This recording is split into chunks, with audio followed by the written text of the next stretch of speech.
Take it away, Sam.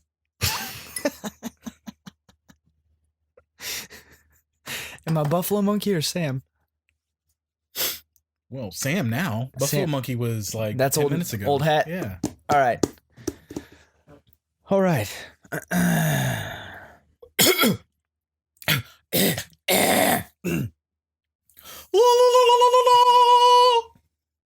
I'm ready.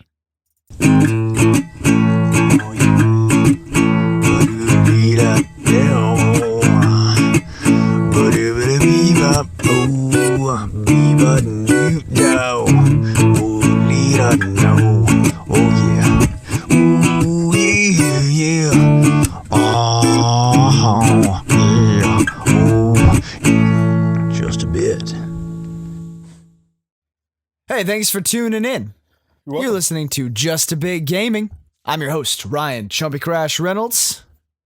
And this is your other host, Adrian Birdazoy Townsend. And baby, it's cold outside. Just a bit. Ow! Ah. How you doing, buddy? So good. So good. That was just a sound effects laden intro. Yeah, I mean that's. Yeah, it was a little frenetic. We started drinking before we started recording this time. I will say this. We don't is usually like, do that. No. Yeah, you're going a little bit slow here, but I'm on my second beer right now. We're usually feeling pretty tingly about by the mid mark, but we've been sitting here chopping it up for like 40 minutes. Yeah, and instead of fucking recording the show, enjoying some tasty beers. Yeah, beers plural tonight. We have like a variety, a hodgepodge of different things. I haven't had a Blue Moon since I was but a wee lass. Well, you're about to tonight. You gonna learn today. There wasn't any juice in that. I want to taste yours. Yeah, go for it. It's not my favorite. That is overcarbonated. You think so? I do. Okay. It tastes like it's not dust. flavorful It tastes enough like for me. dusty water. Like dusty carbonated water. Well, I don't mean to hate on some Christmas ale. It's a little metallic though. But it's not my favorite. No. You ever licked like the post of like a I don't like a lick swing posts set at all. You've never been one to lick a post? Never. And I'm a post licking machine. I have to know that I can back up claims when I say something tastes metallic. So yeah. So are you talking about like when you're licking like metal or something, it gives you kind of almost just shocking feeling? Yeah, in your tongue? like if you eat a pot pie and you scrape the bottom of the little pan too hard, Yeah, you know, yeah. and you kind of can taste that metallic flavor on the tongue. I know what you're talking about. I know what you're talking about. I'm sure robots would find it delicious. They would Or like, billy probably goats. crave that flavor. Billy goats and robots think that shit's scrumptious Why billy goats? because they will eat anything. Not metal. They might gnaw I it a think little they bit. probably would. It would sharpen their teeth. Yeah, it's true. Like small little knives. Yeah. Billy goats in general are not the best of animals. They're kind of naughty, but I dig that. I used to have goats, man, and I don't like goats. When did you have goats? When I was a kid. My mom was Did you live on a farm? kind of. My mom loved to have like a variety of different farm animals. For You shouldn't have corrected yourself. It was charming. farm animals. That's how you know I've been around the kids too long. Hell yeah, dude. But she had goats, she had pigs, we had horses, chickens, guineas, rabbits, pheasants, quail. Ah, pheasants. Those are British poor people. Yeah, that's right. But We were on that, please, sir, can I have some more shit? Yeah. We had we have birds too. Like hence the name Birdazoid. I used to be big into birds, and a lot of that came from my mom because she was a big bird person when I was growing up. Yeah? That's why my name's Chumpy Crash. Because you had a bunch of chumpies growing up. Yeah. I was gonna make a joke about having turkeys, but you know one of the Spanish words for turkey is chompipe.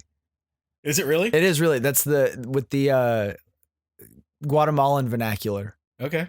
I've never heard that before. There's chompipe and pavo Yeah. and guacalote. Guacamole? Yeah, I know that. Fucking guacamole. Yeah, Yeah, yeah. you know. All that is just mushed up green ass turkey. You sick of dark meat? Have some mushed up green meat. Guacamole. Guacamole. It's guacalote. Guacalote. Guacalote, bro. We're going to go into our games of the year discussion a little bit later. Ooh la la. Before we get into that, though, We got to do it to him. I got to talk to Ryan about his questions he's been texting me last week that he didn't follow through with, and I'm a little bit disappointed. So I'm gonna shorts, bro. I'm gonna convince Guacalote, you. bro. So Ryan he's been looking to buy a video game, and he's asking my opinion on what he should get, and it was between Black Ops and Smash Brothers. So I don't want to be one to sway someone's opinion on what game they're going to buy, just in case you don't like it. I don't want to be the one responsible for the reason why you bought that game to begin with. So I kind of take the safe approach, saying, oh, those are both excellent games and I love both of them. You can't go wrong with either one. Secretly, though, I was thinking he would really like Smash Brothers. So I kind of led back into that a little bit more. I think I eventually let you know that was probably the best choice for you. It wasn't even like a subtle thing. You were talking about it like, oh yeah, well if you like this one, I mean, if you want to like game by yourself, like Red Dead, but you're gonna get bored because it's a lot of just Red riding Dead. on I forgot the about horse. Red Dead. Yeah, and if you want to like get online and play like a battle royale, then Blackout. But I mean, how often do you get online? And then I was like, well, what about Smash? And all he did was send me fucking selfies, smiling with his Switch Pro controller and his children. That's right. I was like, oh, hell yeah, for unbiased opinions. Yeah. Thanks a heap, fella. I knew you would catch on. You are the candle to my dark path. Well, the thing is, like, Red Dead, no, you won't like Red Dead. It's not open world enough for you. It's You open say world. that a lot, but what if I bought it anyway and then hated it and blamed you? Then I would not take the I'm doing my blame. best to create a lose-lose for you. You're doing well. Red Dead, it restricts a lot of the open world stuff with all the realism it's trying to achieve with that game, and it's a bit annoying, and I really don't think it's for you. It's a game that's not even really for me, to be honest with you, but Who's it for? people, other people, not you or I, but other people. Black Ops, while I think you would have fun with Black Ops, you're simply not an online fella. You're just not. That's true. And you've admitted that on the show as well. So I was like, Black Ops, as much as I think you would have fun playing with us on, I don't think you would partake as much as we would, and you might then come back around and say, you told me this is a great game and I don't like it. You wouldn't really do that. But I've had friends do that to me before. Actually, I have a resolution for 2019 to deflect onto other people as much as possible. Yeah. So let me explain to you my reasoning It's behind a real that. Though. stop facing my demons initiative. Okay. You've never done this to me, but I have several friends that have done this to me, where I will Stuck their pinky in your butt. Never. Oh, Man, where are you coming from? Where are you coming from? I misread. You taking me the all off prompt. track. I'm sorry. That was probably like the most like, I'm sorry, sincere. I'm sorry. No, I've had friends like actually go to the point where they get pissed off at me for having them buy a game that we're like, let's say I have them buy a game that we're going to play online together, and they don't want, they get mad at me because I don't play online enough with them. So I made that for you. thank you. Happy birthday. I remember what we talked about. Let's specifically. Well, actually, not so specifically. I think the only time you and I have gotten on like genuine online style and played together was Brawlhalla. that was it. No, it wasn't Brawlhalla. It was it was another Broforce. It's Yeah, Broforce. yeah, and that was fun. We did that for what, an hour, maybe two. Couple hours. Yeah. We had both been drinking beforehand. And that was fun. It was fun. Lots of giggles. Yeah, a lot of We should have dying. we should have recorded the whole thing. I thought we did. So did maybe it's on my PlayStation somewhere. You or I were streaming it when we did it, but I don't remember. But anyway, like I'll recommend a game to somebody to play online with me. Let's say Black Ops, for instance. I'll recommend it to my friends. Say, hey, I'm playing this game online all the time, and you should join me. Well, they'll get on and play, and then I'll play until I'm done. When I get to a point where I'm just kind of bored with the game, and it's usually sooner than everybody else. So then I get looked at as the bad guy because I don't play this game online like obsessively all the time. Like I have other games that I want to play. I played this one. I exhausted my time with it. So I've gotten to the point where I just simply don't recommend games to friends anymore because I don't want to be the guy who gets blamed for not playing with you or for you not enjoying the game as much as I do. Yet another reason, another reinforcement for the fact that I just wait for any combination of you, my brother, or my brother-in-law to buy and play a new game, and then I borrow it from you. That works too. Seriously, I think we need to launch the secondhand gamer spin-off. Where you talk about games that are 2 years old that nobody else is playing on anymore. I guarantee there's a place. It's a niche market. Yeah. I guarantee there's no less than 5 to 8 people that would listen to that. That's an optimistic way of looking at it. Yeah. No, honestly though, I mean, it wouldn't be much different than like a retro gaming podcast where they're talking about old games or something like that. We've been known to do that from time to time. Yeah, so I recommended Smash Brothers to Ryan, saying that that's the game you should get indirectly. Simply because I think that's a game that you could have a lot of fun with either by yourself or with your kids, or primarily Fat Big Malone. And Fat Big Malone, I think, is a better kind of more grown-up name for him since he's a little bit older. Yeah, he wears a tie most days now. Okay, yeah. Yeah, carries a briefcase, talks about pharmaceuticals and 401ks. Let me say, you tell me that he loves these race car games and stuff. This game is perfect for him. Really, as far as the scope of video games goes, if I put a superhero, anything in front of him, he's down. And if I put the way he digs into my box, looking at all my little Nintendo figures, if I put anything Nintendo in front of him, any Nintendo character, he's down with. That's one of the biggest reasons I got back into Nintendo. Oh, really? Because I mean, that's what started me, and yeah, I hadn't been into Nintendo since 64. Yeah, and so he started kind of recognizing the characters and all that, and so when I got a Switch, and I totally sympathize. I mean, when the kids start recognizing it and they start loving it, it really amps the enthusiasm that you have for those properties. Absolutely, because you grew up with it too. So I mean, right now he's all Spider-Man everything, yeah, and all Nintendo everything. So which is awesome. That's the biggest reason I've decided that I'm probably going to go ahead and get Smash. Let me tell you won't regret it, and here's why. That game has so much nostalgic fan service to anybody who's a Nintendo fan or Sega fan or Capcom fan or any of those. There are so many unlockables in that game that all kind of call back to an older franchise that you may or may not know. Right. And it's so amazing. We will put the game on the TV. And I got a couple extra controllers so we can do 4-player mode, and I'll sit there on the couch with my kids, and we will have a freaking blast just beating the heck out of each other on Smash Brothers. And it's so fun.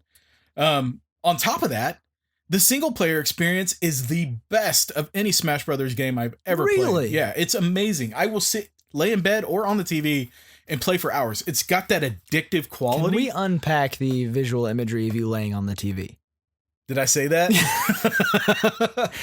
Like a big old beardy red-headed cat. I can imagine myself with my head on my hand here, legs crossed, no shirt on, just kind of doing one of these right here. I tell everybody what a pretty kitty you are.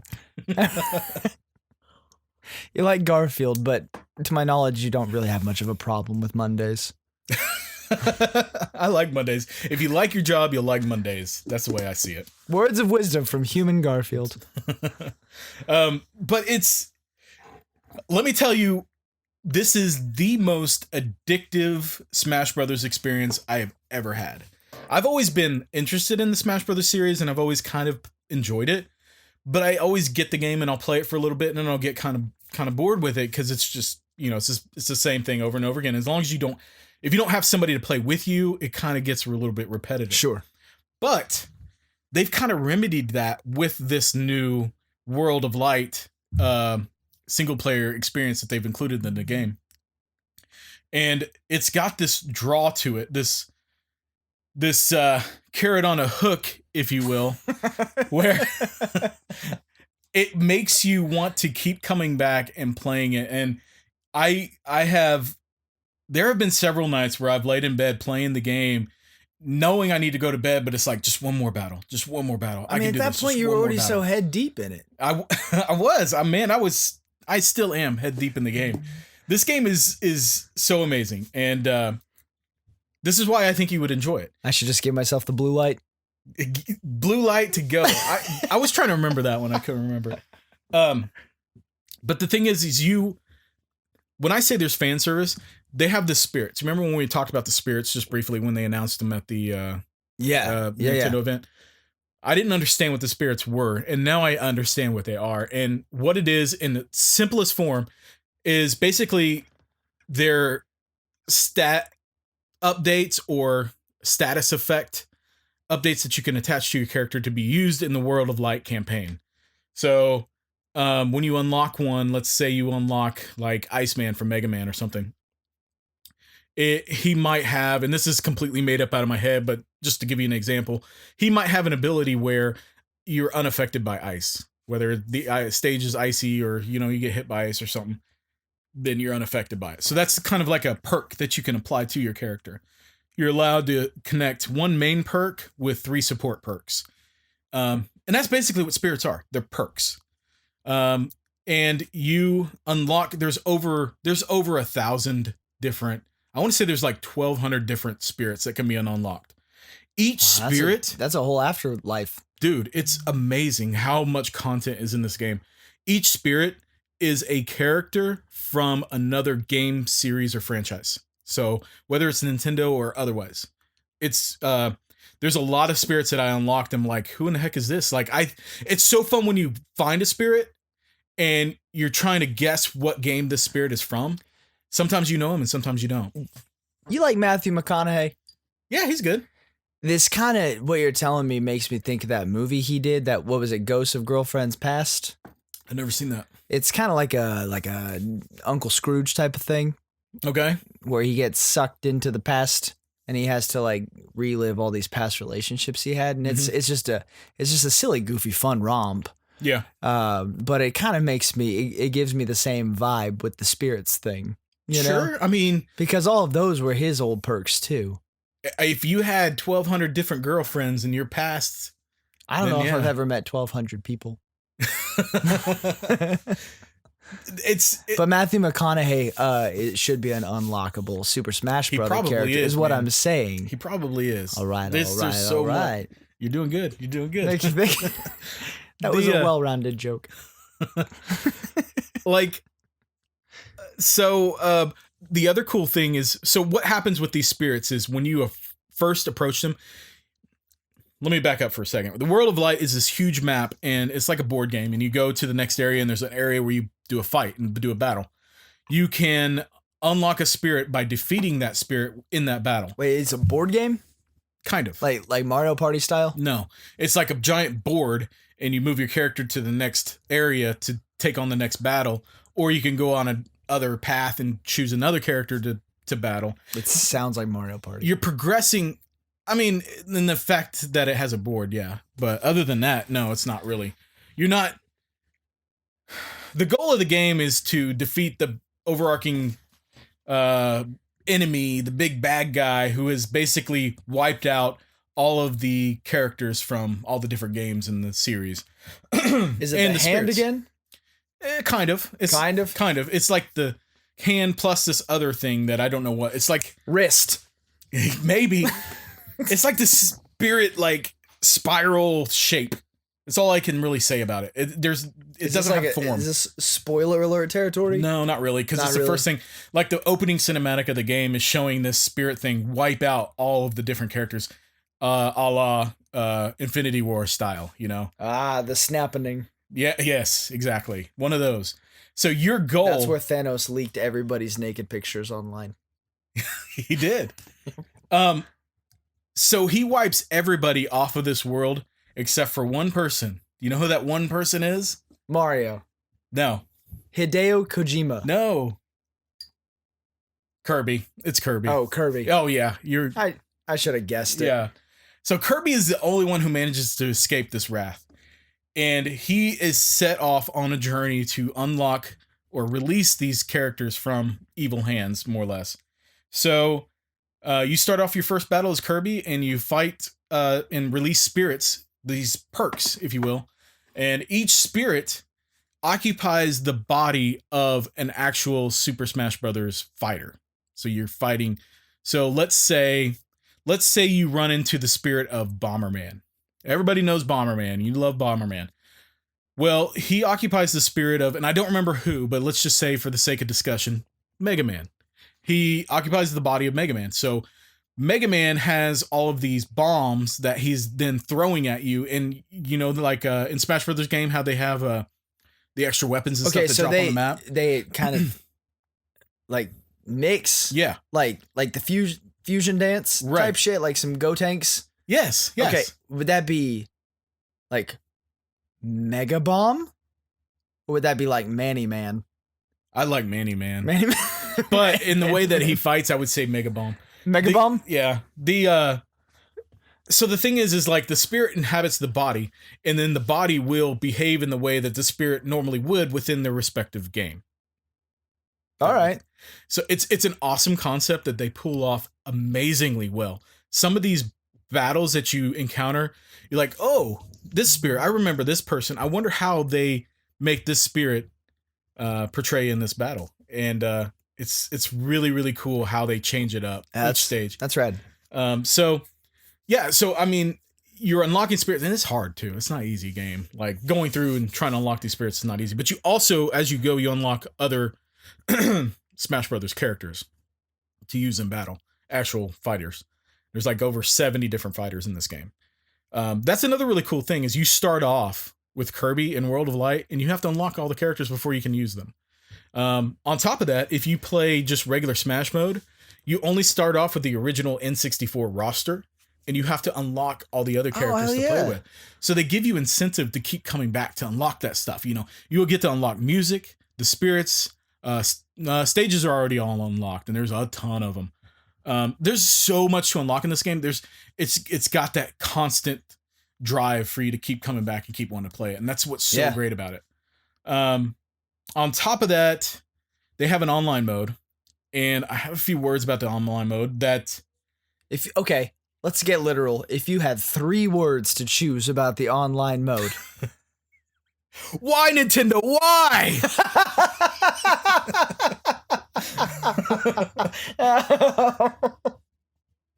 Nintendo has fucked this up in every way whatsoever that they possibly could.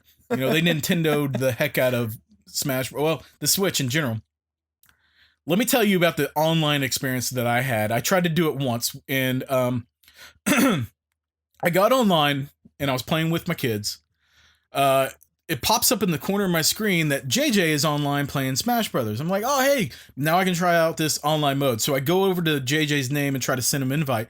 You can't send a friend on your Switch an invite to play a game. It notifies you that they're playing that game, but it gives you absolutely no way to let them know that you want to play with them. Instead, you must make your own papyrus and write them a letter in cuneiform. Yeah. And apply for postage. Yeah. Send it to them via mailbox to mailbox service. Otherwise known as snail mail. Honestly, it might as well be that with how much of a pain in the ass they make this for you to do. Well, that's dramatic of you. So I had to text him on my phone and say, hey, I see that you're online. I want to try this online feature. Do you want to play with me? Yeah, sure. It's like, okay, I don't know how this works, but I'm going to get online. I'm going to start a lobby, and then I hope you can find me. So I do it. I start a room, and luckily he does find my room, and we get in the lobby together. Then I want to be able to play with me and like 2 of my kids against him. You know, we're all playing together.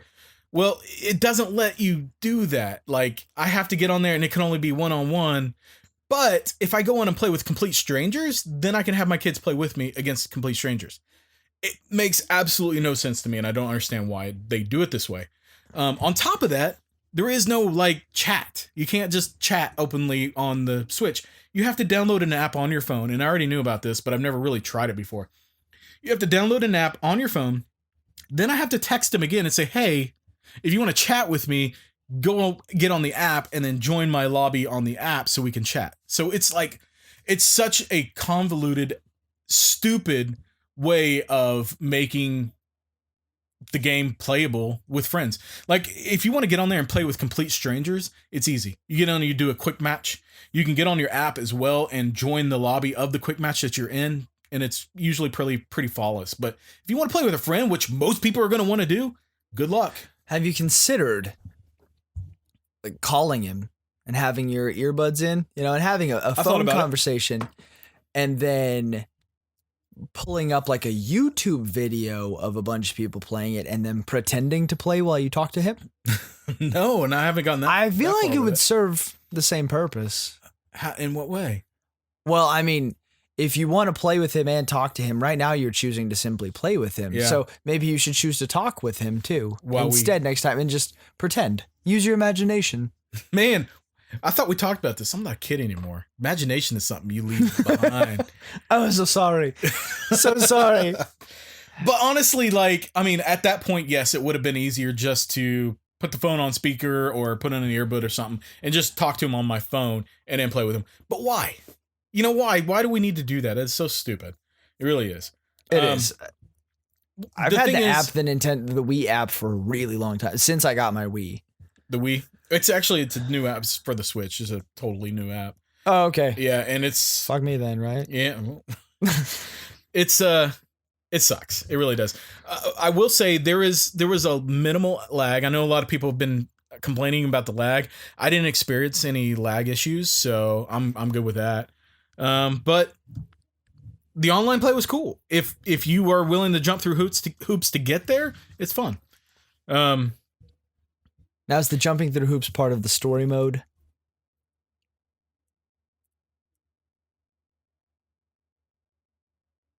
No. Bad joke, cut it out.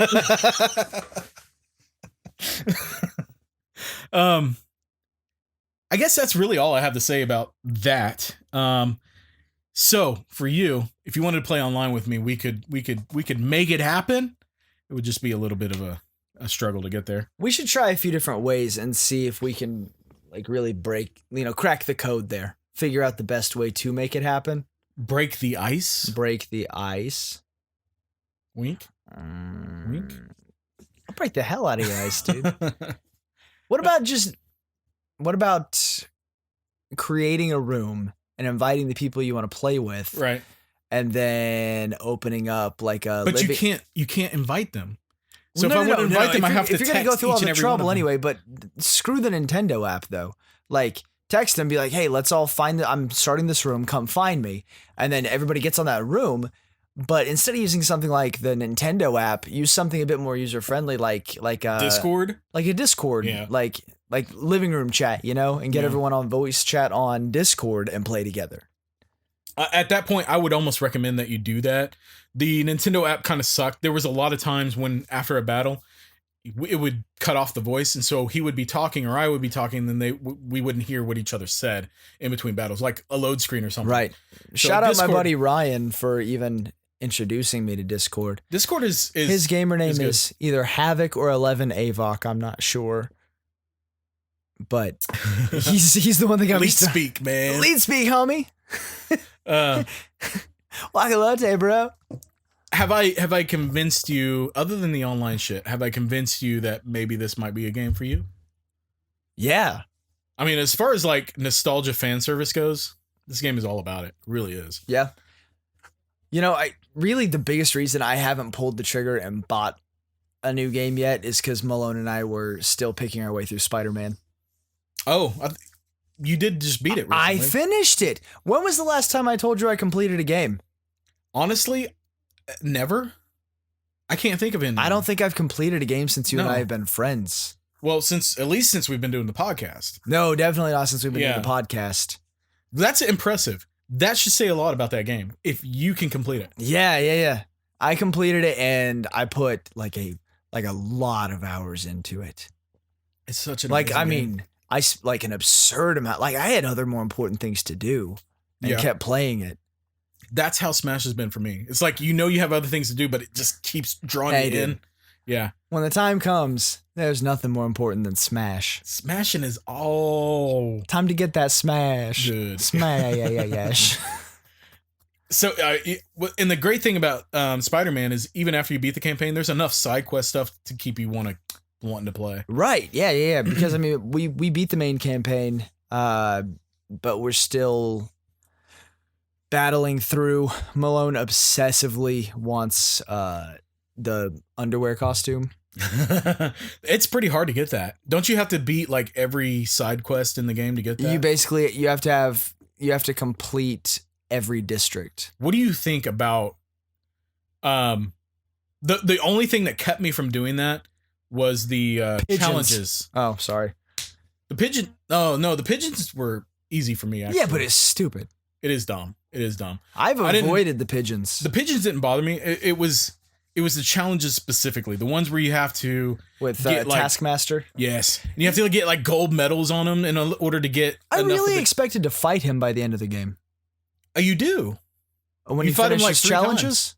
Yeah, every time. Well, I mean, I expected like an ending fight with him, like that you get to beat him and it's over. It's an uneventful ending fight, I guess. But is it when you get to the end of his challenges? Yeah. Oh, yeah. I'll probably never fight him again then.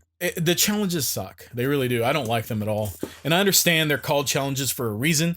They're supposed to pose a challenge for you to get the gold or whatever. But some of those missions are so hard. It's also called a game for a reason. Yeah. Yeah. Honestly, that is the only thing in that game that has kept me from getting like a platinum trophy. Those challenges. I got everything. Like literally every side mission. I can't get those challenges, man. They're hard. The ending of that game, though.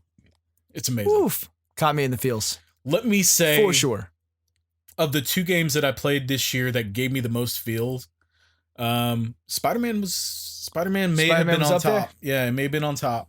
That game, dude, I'm telling you. No spoilers or anything, but some shit goes down. Hell yeah, it does. Nasty shit. Nasty shit.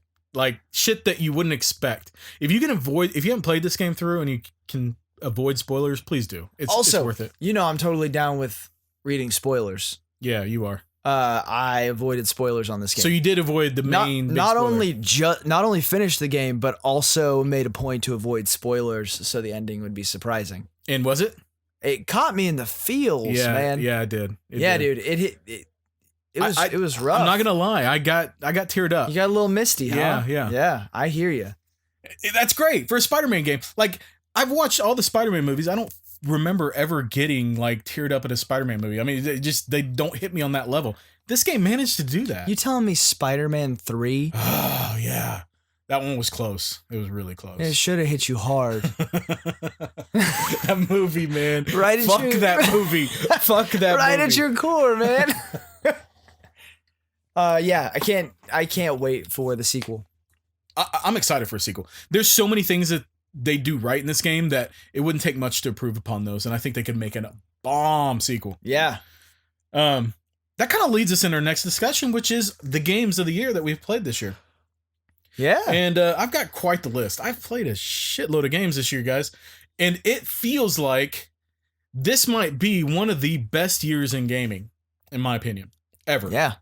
The only other year that I can think of that even compares to this is 2007.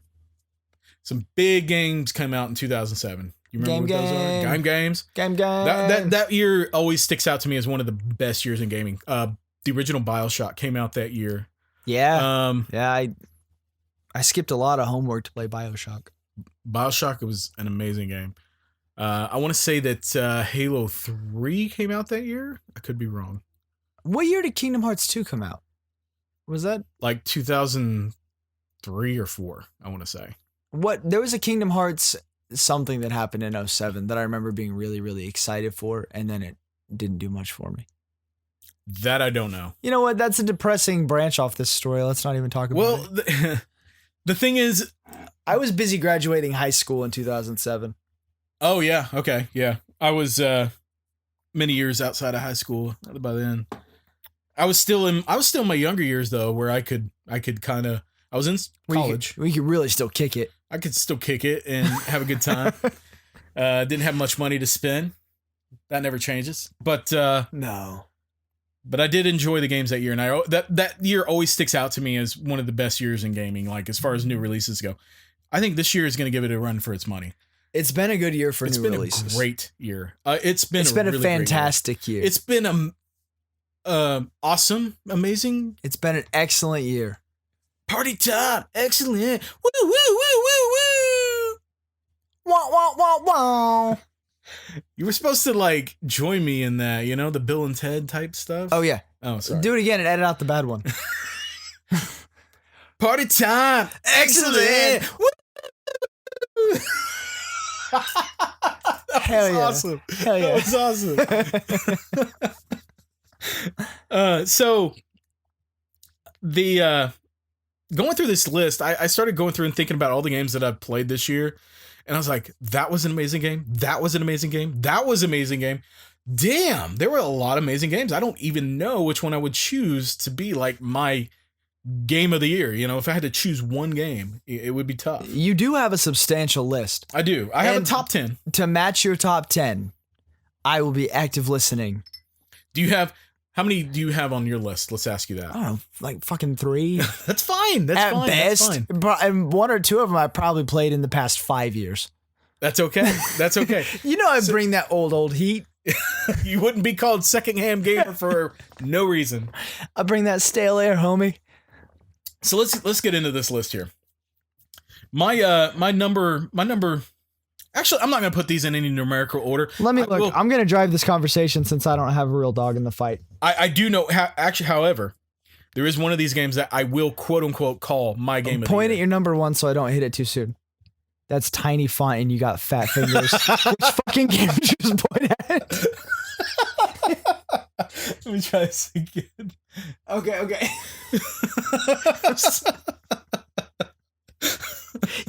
You pointed at like fucking 7 of them. I did. I'm also been drinking. If you That's can't true. tell. That's true.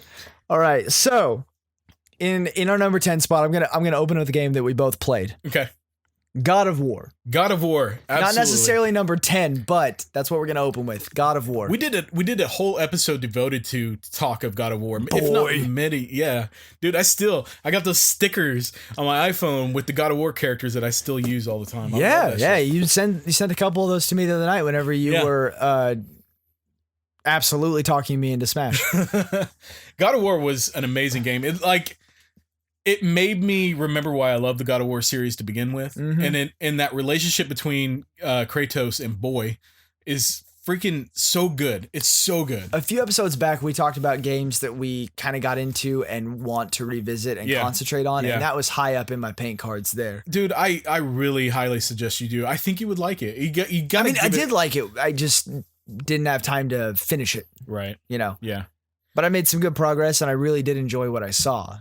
As far as like innovation goes, I felt like that game is super innovative. I mean, it introduces it introduced the fact that you could have a modernized God of War. Like it changed the formula so much of the traditional God of War games. And it does it so successfully, like with that third person view instead of the overhead view or fixed camera angle view that the other God of War games had. And a more realistic animation. Yeah. A big beard. The beard did it for me. Like Kratos needs that beard. Like I don't want to see Kratos without a beard anymore. No. That beard is him, man. And when they released that DLC where he moved to Portland and started a brewery, that was shit. That's when the game went all downhill. That was the most modern piece of it. Man, I'm telling you, the way that they crafted the character, it made me care about a character that I otherwise didn't care about before, was also amazing, you know? Oh, hell yeah. They honestly evolved that series better than I think I've ever seen a game evolve or a franchise evolve, you know? Well, and with that, we never really covered this, but would you call that an evolution or like a rebirth, like a reboot? Evolution. You call it an evolution more than a reboot? Okay, well, because they did follow a linear story from the old games. And there are some callbacks to the older games as well. And it's just, it's like everybody knew that gameplay style of the games, the classic games it was done. You know, it needed to evolve. And it amazes me that they were able to take this game in a direction that still feels like a God of War game, but is a completely new experience at the same time. So absolutely worthy, fantastic game. The Video Game Awards gave God of War the Game of the Year award. Absolutely deserving of it. It's not my personal Game of the Year, but it's almost there. I'd say number 2. All right. Next one I'm going to hit. Mm-hmm. It's one that you played that I didn't play. Did I talk about it on the show? Yeah. Okay. Fallout 76. We don't even need to talk about it. That was a good joke. Okay, one that we both played. Mega Man 11. Yes, I love Mega Man 11. It was so good. It was really good. That was Fat Big's introduction to Mega Man. It was a game that it didn't do much to evolve the series, I won't say. It didn't need to. It didn't need to. It was exactly what it needed to be. Yeah. It reintroduced Mega Man, a series that has been dormant for far too long. So, yes. Yeah. For that reason alone, it's definitely a Game of the Year candidate. Put a little air back in that whoopee cushion. That's a fantastic noise. All right. So now we're going to go with one that I didn't play but talked a long time like I was going to get it and play. Okay. And then didn't. Big surprise. Monster Hunter World. Yes, Monster Hunter World. That game didn't have legs for me at all. But then why is it on your list? No, I love the game. Oh, because there's a butt there. I love the game. No it's legs, a great but there's game. A butt. When I say it doesn't have legs, I'm saying like it's one of those games that you could play, like indefinitely. And it doesn't really have a proper ending. You can keep going back, upgrading your character, growing your character. It stuck with me for a good long time, and I enjoyed the heck of out of what I played. The graphics, the different styles of monsters, the weapons, the character upgrades that you can get. The sheer amount of customization available in that game was awesome. Being able to get online and take on giant beasts that take 20, 30 minutes to take down with a group of friends is really a lot of fun. That game it simplified the Monster Hunter series that everybody, I'd say most people know of. The people that have tried it may not have been attached to it just because it's so overly complicated. This game simplified that and basically took the Monster Hunter formula and put it in layman's terms for the common man, which would be me. I wanted to play it real bad. Yeah. And then I watched so much streaming of people, so many streams of people playing it, and so many YouTubes of people playing it. YouTubes? Yeah. I got what you're saying. Yeah, okay. I watched so much footage of people playing it that by the time I was in a spot to get a new game, I had already spiritually accomplished what I would have needed to accomplish from that game. I would say that you experienced I'd already the game. Experienced it, Yeah. So I never needed to buy it. Hell of a game, though.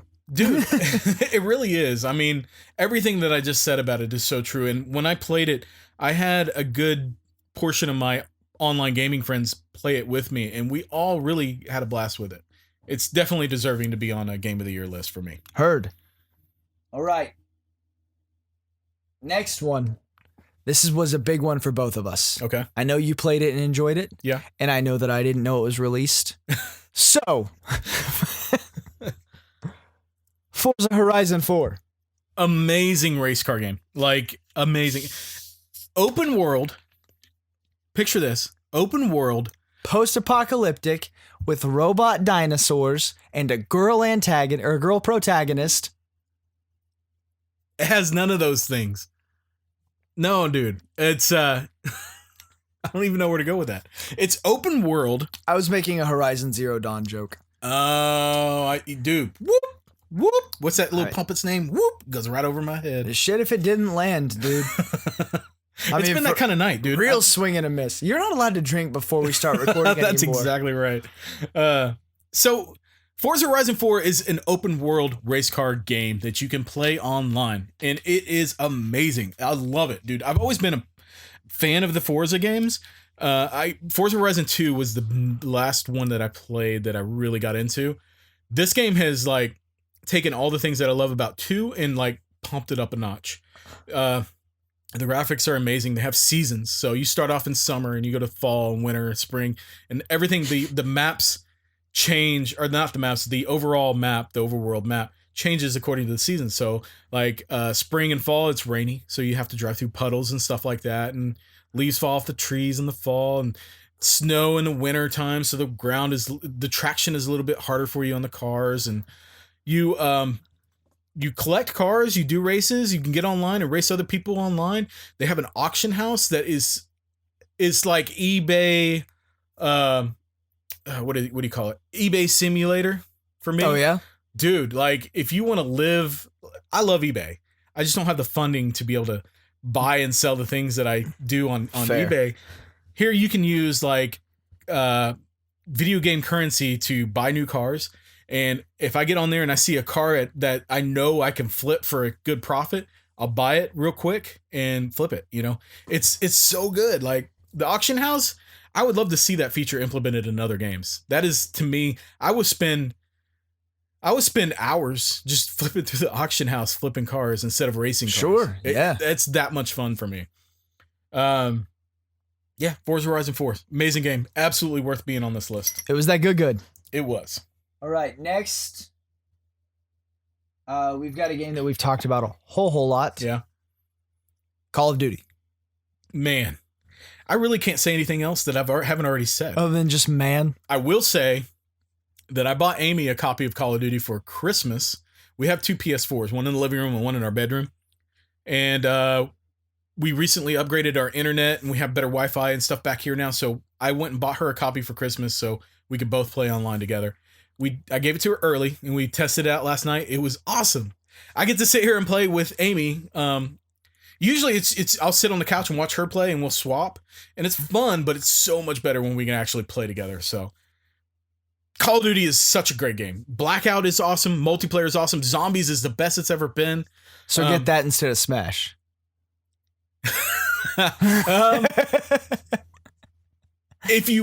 Okay, Black Ops is strictly multiplayer. If you want an amazing multiplayer experience, this is the best multiplayer game to come out this year. Do you know the reason I don't play a lot of online games? Why? People talk too much. And that's coming from me. I don't get that. I would love to play online games if I wasn't expected to chat while I was doing it. Dude, you were like Chatty Cathy last time I played with you. I was drunk. So you have to be drunk to play an online game. Okay, well, PUBG Mobile's different, man. How? Because I invited you to play with me so I could fuck with you. Okay. All right. I don't know. It's sometimes I'm in the mood to like get on and play an online game and dude, I put on you. my headset and chat. But you. You've also been to my house. Everything's pretty close quarters there. Right. The only time I would ever conceivably have time for online play is when the kids are asleep. Even then, you gotta kind of be quiet so you don't wake them up. Gotta be what quiet. I know from you, they're a little bit. They're a little skittish. Yeah. Those nighttime boobahs. Yeah, they're easily awoken. They come by it honestly. Yeah. I'm a creepy insomniac sleepwalker, so it was bred right on into them. Yeah, I can see that. And they wake up easily. They're like small little nervous horses. Honestly, I've thought about this fact, and whenever I think about like why you don't play online games, that is definitely one of the things I've taken into consideration. My kids can sleep through pretty much anything, so it's and I think they can do that because they're used to me being loud at night. Yeah, and my kids are used to a really, really quiet house. Yeah, that makes sense. Yeah. That could definitely be a way to dissuade you from playing multiplayer You've been games. at the house with me when Shelby and the kids got home, and my volume just automatically changes. Yeah. I get real fucking quiet. And then they get home and they're like dog ass tired and cranky, and you can tell, and it's like, okay, it's time to be quiet. The kids are ready to go to bed now. Yeah. Yeah. That's never been the case in my house. It's like, if you're tired, oh well. Go to bed. Go to bed. If that's what you want to do, you go to bed. All right, next on our list. We haven't talked about this one, but briefly in the past. Mhm. I'd actually kind of like to block out a little time to get in depth and really explore this one. Okay. Super Smash Brothers. You have me confused. The seriousness on your face was like, what the hell is he talking about? Is he serious right now? I couldn't like put it together. My job is done here. Yes, I devoted the whole first half of this episode to Smash Brothers. There's really not much else I need to say other than it absolutely deserves to be on this list. That game fucks. Dude, it is such a great game. Smash It's one of those games, like, even though it's only a week old at this point, just barely over a week old, and I'm already calling it a game of the year. The craziest shit is that it's only a week old and I already feel like I am so far behind the curve on it. It's been so like talked about online and everything. Like everybody's playing it. It's really this game is gonna have legs. It's going to be around for I'm waiting for while. 2019 to birth the phrase, "Do you even smash, bro?" Never mind. 2018 just birthed it. Copyright Just a Big Gaming Podcast. You need to coin that hashtag. Do right you there, even buddy. smash, bro? You think people we'll make t-shirts? Yeah. I'll take pre-orders. Pre-orders now. 2019. Do you even smash, bro? Do you even smash, bro? All right, put an X beside it so I don't talk about it again. Okay. What you got? All right, next one. We talked about this one quite a bit. You were really into it for a moment. Yeah. And I downloaded the demo. Yeah. Octopath Traveler. Octopath Traveler is hands down my favorite JRPG of the year. It's so good. Like, and that's even going up against Dragon Quest XI, which is a series that I'm very fond of, I guess you should say. It calls back to the old 16-bit retro JRPG style with a storyline that is phenomenal. Like, you have 8 different characters and each one of them has a different path, hence the name Octopath Traveler, and they all kind of intermix at some point. And it's so good. Like, there's some really good adult themes with some of these characters that you don't typically see in a typical kind of JRPG, especially not one with the graphical look that this game has. On top of that, the game is beautiful to look at. Like, imagine if 16-bit graphics looked like this back into the day. There wouldn't be much left to the imagination. It's so beautiful. It's true. a great game. Now, I'd like to go ahead for a moment and throw one in kind of left field that I did play but didn't get to play enough of but really enjoyed. What's that? Kirby All-Stars. Oh, you played that? Yeah. Dude, I would love to play that game. It's been on my want list for a while. I didn't play it. I played it the week it came out. Did you? I think I mentioned it on the show. We just never really got into it. Okay. But I played the demo of it, and that's about as much as I got. man, it's good. It's really, it's fun. The only thing that kind of kept me from buying the game is it seemed too easy for me. Like, It's half the fun of it, though. I could see that. Yeah. You know, it just is the simplicity of it. It's straightforward. It's fun. It's a little bit frenetic, and it gives you kind of that nostalgic classic feel. Yeah, and Kirby games have never really been known for their difficulty. They've always been kind of easy games. So, in that sense, yes. And I am drawn to. I love the music, the characters, the art style. Like, the Kirby games are really, they kind of hold a spot in my heart. You know. Well, sure. Yeah, I love those games. All right, next up, we've got Octopath Traveler. Octopath Traveler is such a great game. Like, it calls back to the I'm making a point for you not putting an X next to them. You had one job. Whoops. I was about to talk about it again. I could do that. All right. Dragon Ball FighterZ, or arguably FighterZ. FighterZ is a Dragon Ball game.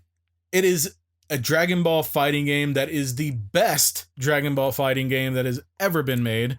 It looks like you are fighting within an actual anime series, show.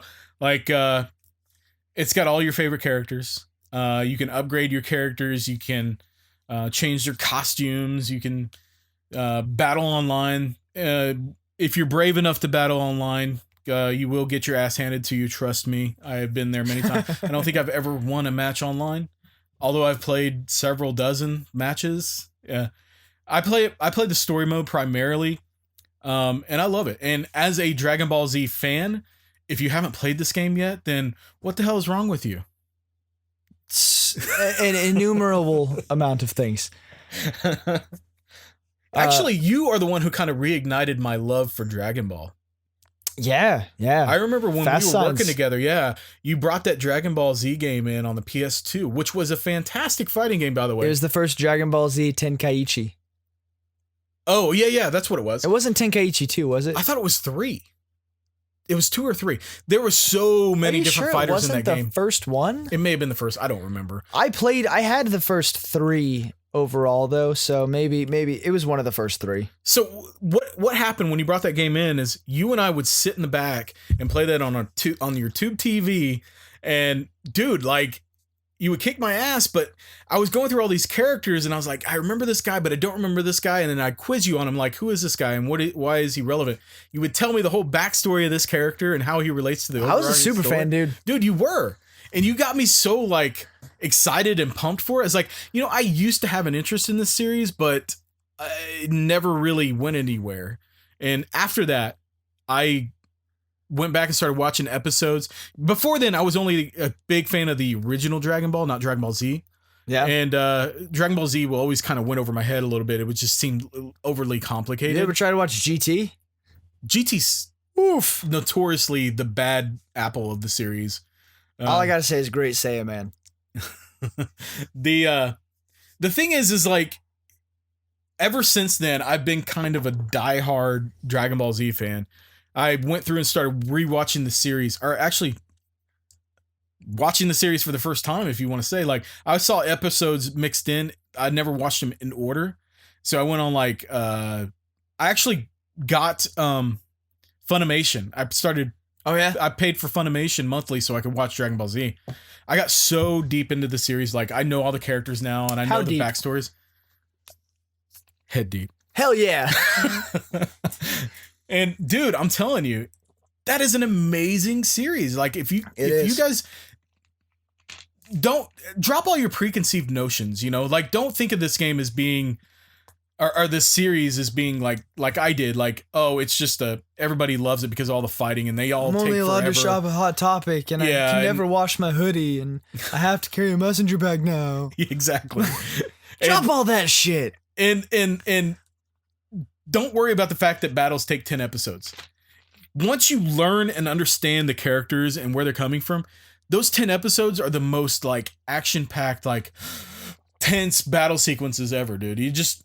I get so into it. I do. And it's fantastic. So when the Dragon Ball FighterZ came out, it was a no-brainer buy for me. And because I was already so much into the series, and being able to kind of recreate these battles, like, and participate in them is really the draw for me. It's a great game.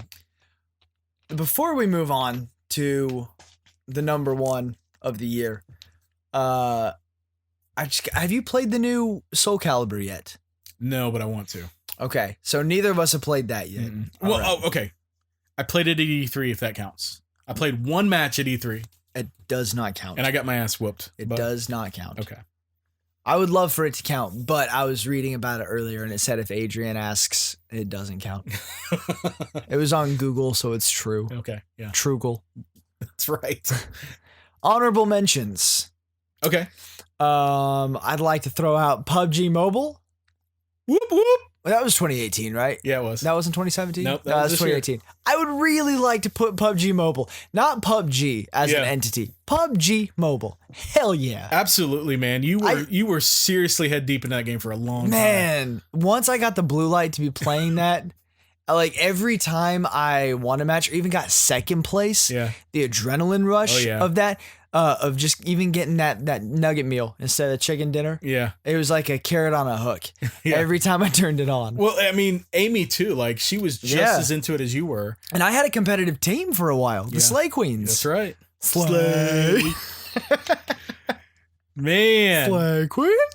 That's a good honorable mention. And actually, that should be on your kind of list. It is on my list, but I feel like my whole list is probably honorable mention. Good one. What you got? Did you have another one? Eesh. I mean, I still played a lot of Breath of the Wild in 2018. Breath of the Wild is okay. It didn't come out in 2018, but if you played it in 2018, that's all. It had some DLC come out in 2018. Okay, it did. Well, did it?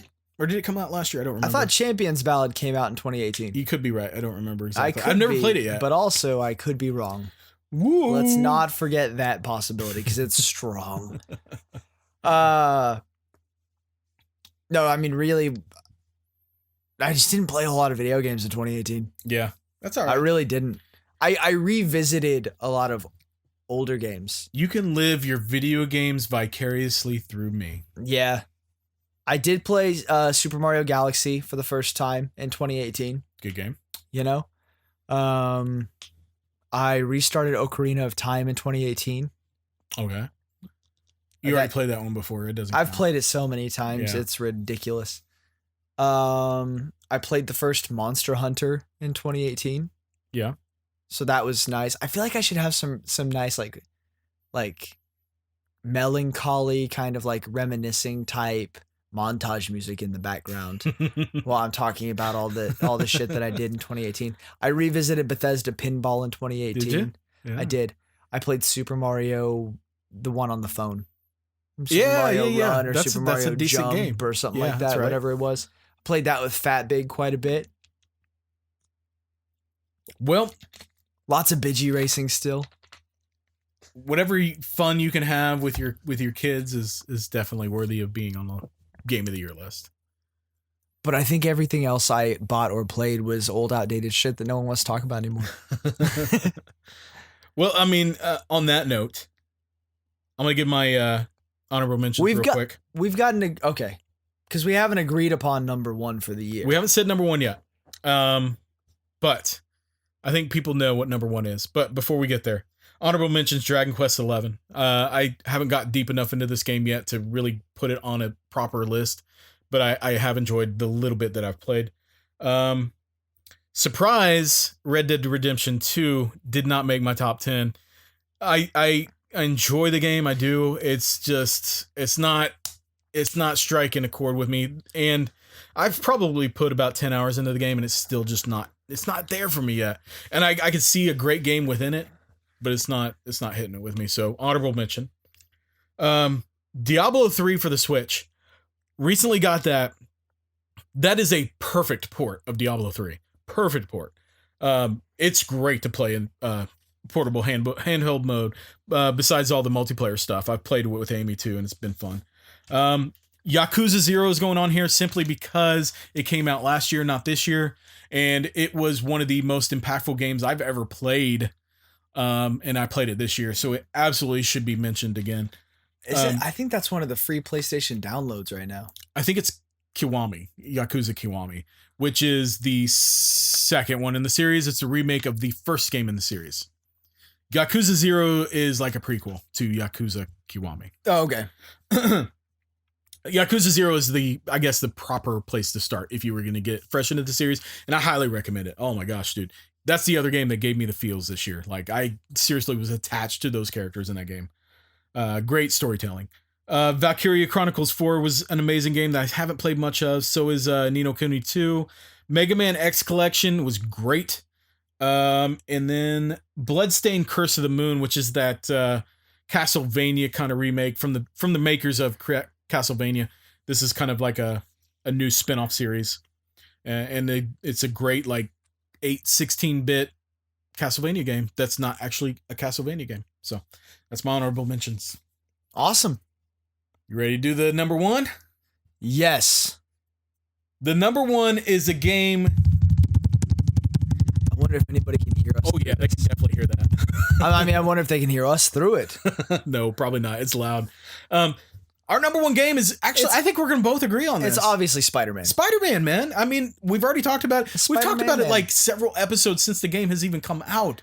Spider-Man It had the same effect on us in 2018 that Breath of the Wild had in 2017. I would say so. Maybe not to that dramatic of an extent, if we're being honest. But okay. I didn't finish Breath of the Wild, and I finished Spider-Man. If a game can get Ryan to finish it, that's something special. Ryan doesn't finish very many games. I think we already talked about this, but he doesn't finish many games. And if he can finish a game, then there's something there. If I can make time and effort to try to platinum trophy a game, then that's worthy of a game of the year list as far as I'm concerned. There are not many games that I will sit and play even after I beat the campaign. Spider-Man is one of those games. that is such a great game, and I loved every minute of it. That's fully deserving a game of the year for me. I agree completely. Yep. I don't even have something smart to say about it, It's or snarky or anything. It's you just, don't need to. I mean, it's there. It's a just great there. game. It might help that you and I are probably like Spider-Man fanboys. Well, yeah. As far as like superheroes go, Spider-Man has and always will be like my favorite superhero. He's up there for sure. Yeah. So that had a lot to do with it, probably. But Yeah. I love that game. It's great. Well, if you guys haven't played it Fat yet, Big is all Spider-Man everything. exactly. You guys, you know that. The best thing about Spider-Man, I will say, that game is nonstop action. You will never get bored swinging through the city, fighting crime. Like, there is always something going on. There is no dull moments in that game. Yeah. It's just great. Yeah, it is. Play it. So it's been a while since we did this, but what are you drinking? A beer that you brought. So this beer is, I know it's a little late to the game, but it's an Oktoberfest. A couple buddies of mine. So shout out to Zach Doyle and Troy Anderson. A couple buddies of mine that are endeavoring kind of in the first baby steps of trying to start a brewery, the idea of a brewery. They don't even have a name yet. They asked me to come up with a name. You're good at that. Their names are Zach Doyle and then Troy Anderson. So Doyle and Troy. And I told them they should call it Troil Brewing, and they accused me of putting no thought into that. And it was a totally fair accusation. Yeah, I would say so. So you could do so much better. I know. It was really off the cuff. I told them I'll think about it, and then like 2 hours later they're like, "So what'd you come up with?" And I was like, "Oh fuck, I didn't think about it." Troil.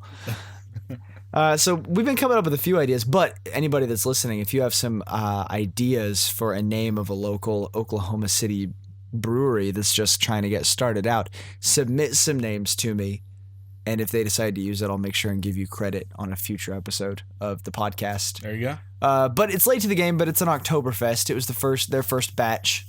I think it's good. A little bit on the citrusy side. Yeah, it's really good. It's got a definite kick as far as ABV goes. Yeah, it does. That was the first thing I noticed. It's hitting me like behind the eyes just a little bit. Yeah. You know? I like a good beer like that, though. I mean, right.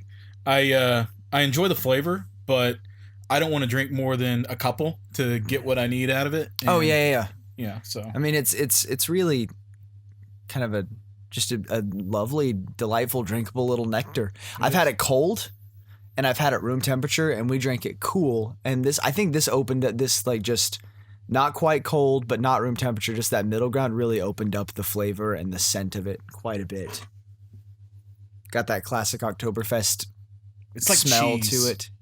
You know, like it tastes like cheese? No, like cheese is cheese is so much better to me when it's like not warm, not cold, but right in that kind of middle ground. Yeah, it's got the cool. most flavor that way. That's exactly how this is. And it, it's smooth, and it doesn't have a lot of, sometimes beers that you drink we've talked about this so many times, where you'll be able to discern different flavors or ingredients that they're not necessarily harmonious, Mm-hmm.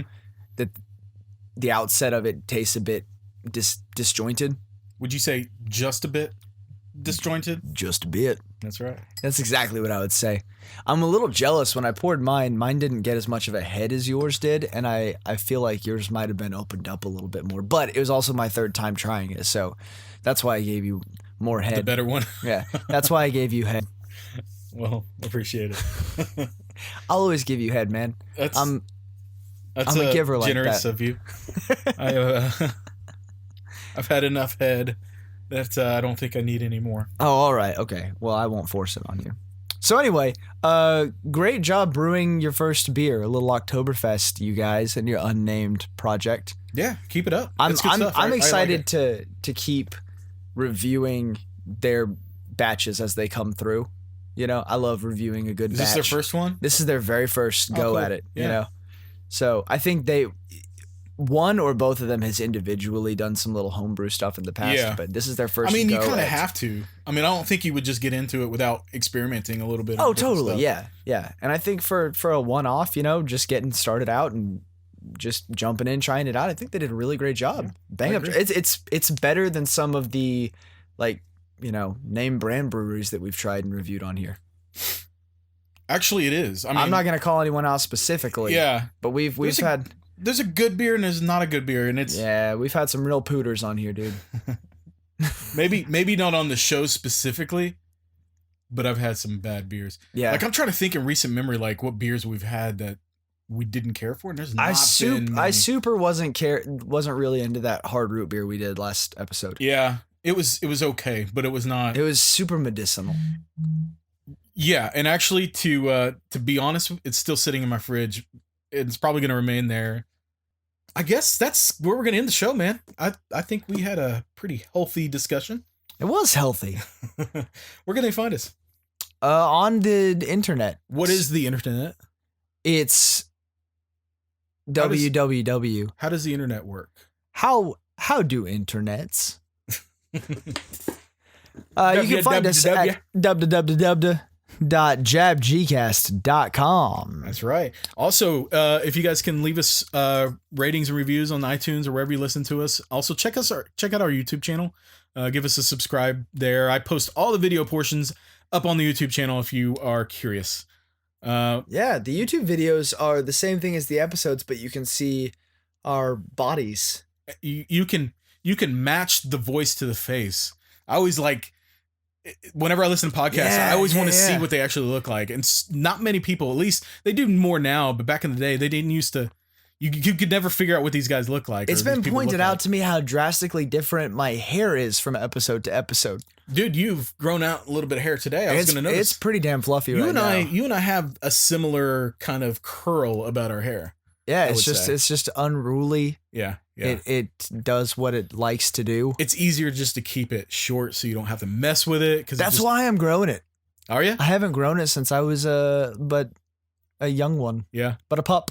It's looking good, I will say. Thanks, man. I could tell that you are starting a little bit of a style here. And I'm working on something. I like it.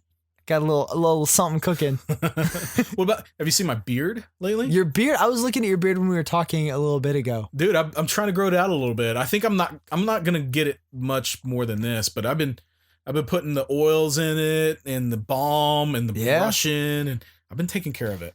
I just got some new gear so I could not even necessarily relaunch Landlocked, but make beard oil again. Dude, if you make some more beard oil, I'll hit you with some. Yeah, pass it my way. I'll give you a review. Oh, hell yeah. I'll sit in for it and I'll help you give it. Awesome. All right. Thanks for listening, guys. Don't forget to wash your butt.